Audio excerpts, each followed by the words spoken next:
Дейлин туралы топ 50 факт. Дейлиннің есімі Ершат Оразбайұлы. Ол 2006 жылы 28 ноябрьде дүниеге келді.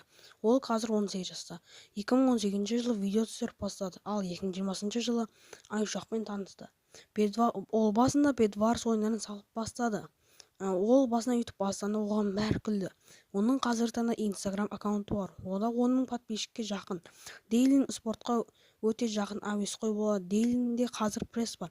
Дейлин iPhone 13 ұстайды. 2022-ден бастап пресс шығарды. Оның Telegram каналы бар. Онда өте қызықты видеолар бар. Оған жазылын. Телеграмда 2000-ға жуық подписчигі бар. Ол социальный сетиде Дейлинушка деген атақпен жүреді. Ол TikTokта пародия түсіріп бастаған. Және де ол Poco X6 телефонына реклама жасаған. Қазір YouTube'да Minecraft видеоларды салатын болады. Ол Айшуақпен видеода подкаст интервью видеосына түскен. Оның каналында 188.085.937 просмотр бар. Ол Қазақстан регионында 2020 жылы YouTube'да 25 майда ашқа регистрация жасаған.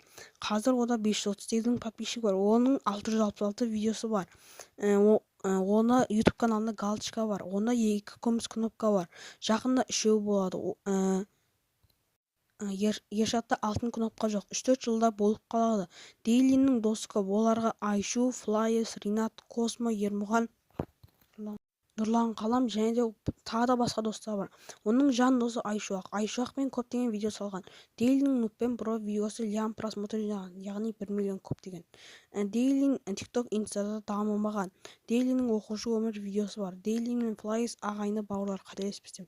Дейлин Айшуақпен SMS түскен. Free Fire арнаға жазыл. Менің арнамада тіркеліп кет. Дейлинде қазір легенда ютубер және де оның көптеген күміс кнопкалармен жетістіктері бар. Ал енді видео ұнаса арна лайк басып кетіңдер. Қош сау болыңдар. Ал келесі қайсы ютуберге жасайын.